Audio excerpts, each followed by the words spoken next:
Before tanks, before drones, and even before gunpowder, terror on the battlefield could come on four legs. Amidst shouts, spears, and swords, a swift shadow crossed the warfields of Rome. Muscular, agile, obedient, yet fierce. It was not a man nor a horse. It was the Canis Pugnax, the Roman war dog, bred by the Romans to protect, haunt, fight, and kill. The Canis Pugnax was not a camp pet. It was a living weapon. Today, few people know its name. It was forgotten by history books, but never by the legionaries who trusted their lives to it. To understand how this lethal creature came to be, we need to go back in time to the mountains of Greece and the monster breeders of the ancient world. The name Canis Pugnax in Latin literally means combat dog, but the animal behind that name did not appear by chance.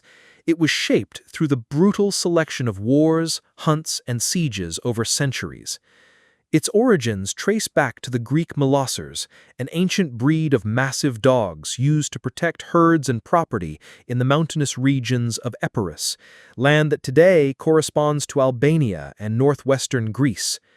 Philosophers like Aristotle and poets like Virgil spoke of these dogs as true beasts, domesticated, loyal to their masters, but capable of tearing a lion's throat if needed.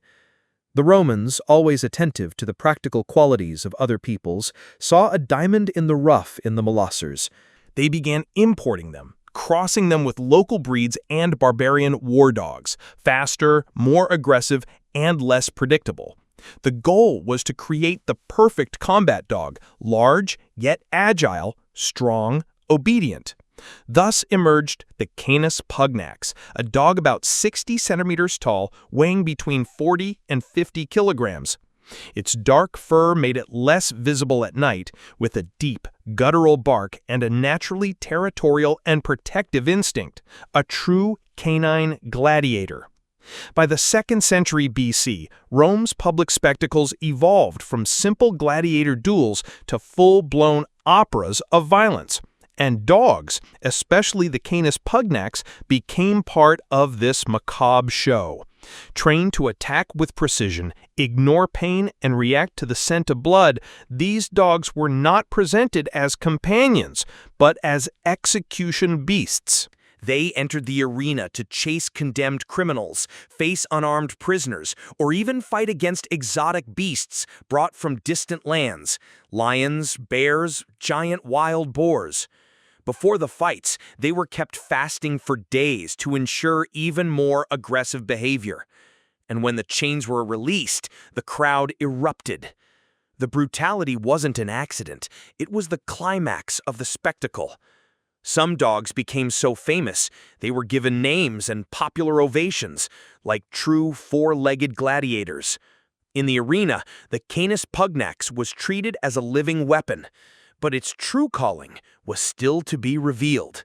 And soon, Rome would discover that this animal could be much more than a circus monster. It could be a soldier. With the expansion of the empire, Rome began waging wars in every corner of the known world and facing enemies with surprising tactics.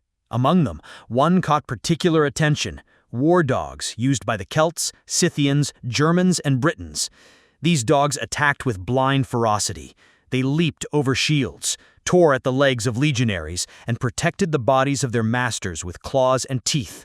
Rome understood the message and decided to create its own monsters.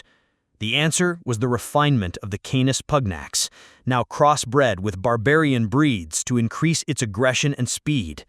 But the true Roman difference was not only physical, it was doctrinal. Unlike tribal dogs that attacked anything that moved, the Roman Canis Pugnax was trained to act like a legionary. Attack only on command, recognize allies, hold position even under stress, and die alongside its master if necessary. And that's how the Canis Pugnax left the arena and entered formation, marching alongside armed men, not as an animal, but as part of the deadliest military machine of the ancient world. Like any recruit of the Legion, the dog underwent a rigorous training regimen designed to transform its raw instinct into military discipline. First, it had to identify the scent of its comrades, distinguish allies from enemies, and respond only to specific commands, ignoring provocations and the sounds of battle. The goal was to create a dog that would not retreat, get distracted, or hesitate. They marched alongside the soldiers, covering up to 35 kilometers a day, often carrying small backpacks strapped to their backs with food, messages, or campaign supplies. They slept in the camps, stood guard during the night, and alerted to the presence of the enemy long before human sentinels. In the castra, the fortified camps, the Canis Pugnax played vital roles, defending the perimeters, protecting supplies, and even guarding prisoners. In areas of constant conflict, like Germania or Dacia, the presence of these dogs significantly increased the security of the troops. More than a fierce animal, the Canis Pugnax was part of the legion. It lived, marched, and died alongside the soldiers, not out of instinct, but due to a loyalty forged in every battle. Although official accounts rarely give attention to dogs on the battlefield, between the lines, history tells a different story. In the Battle of Versailles in 101 BC, the Cimbri used fierce dogs to protect their camps. According to reports, these animals fought until the end, even after the death of their masters. They endured more than many human soldiers. The image of those dogs defending palisades, biting shields, and falling pierced by spears remained etched in the memory of the Romans. During Julius Caesar's campaigns in Gaul and Britannia, reports mentioned guardian dogs among the enemy tribes. Rome's response was simple: adopt, train, and integrate. From that point on, Canis Pugnax began to accompany detachments, especially in hostile regions like Germania, Thrace, and Dacia, where the challenging terrain required constant vigilance. There are even visual representations, such as the sculptures on the column of Marcus Aurelius, showing dogs alongside legionaries. Although their exact function, tracking, protection, or attack is not clearly described, their presence was not symbolic, it was tactical. They were not weapons of mass destruction like catapults. They were precise weapons used where fear, darkness, or ambushes required more than what human eyes could see. Despite their strength, bravery, and military usefulness, the Canis Pugnax never received the same recognition as war horses, generals, or military inventions. Few written records, no dedicated chronicle, no military treatise details it as it deserves.